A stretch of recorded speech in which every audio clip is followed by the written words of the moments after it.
Everywhere I looked, I found intel agencies. You look at Jeremy Farrar, he's head of something called Wellcome Trust over in England. Well, it's Burroughs Wellcome. It's a big pharmaceutical company. The family left a big trust. They fund a lot of grants. It's a private organization. The head of it is a former head of the MI5. Everywhere you look, there are these people in and out of the spook community. They're all spies. We started looking at the scientists, and we find out many of them work for the government. They don't release this, but we found out in our investigation, Peter Daszak and Ralph Barrick both were informants for the intelligence agency. They get paid to do this, and they were both commissioned to give their opinion on where they think the virus came from.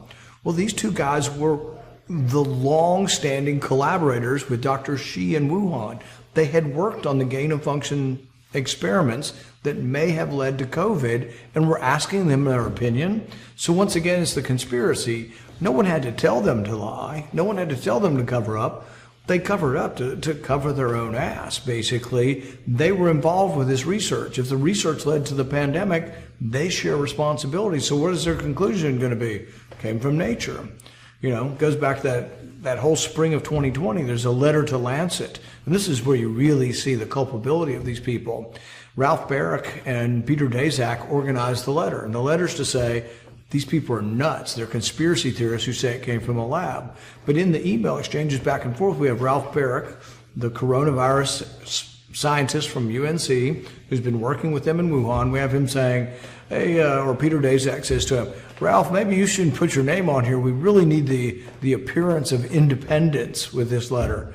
But that is the circle of government scientists, you know, that are basically hired by the government that are giving us back information, but they have a conflict of interest. We also have other scientists, the ones who wrote the Proximal Origins article that Fauci commissioned and edited. At least one of them got a $9 million grant. We have him on the phone saying, oh my goodness, it looks like it was genetically engineered. It looks like we've got a virus that could have come from a lab. And 3 days later, he's working on a paper to say definitively it couldn't have come from the lab. And a month or two later, he gets a $9 million grant.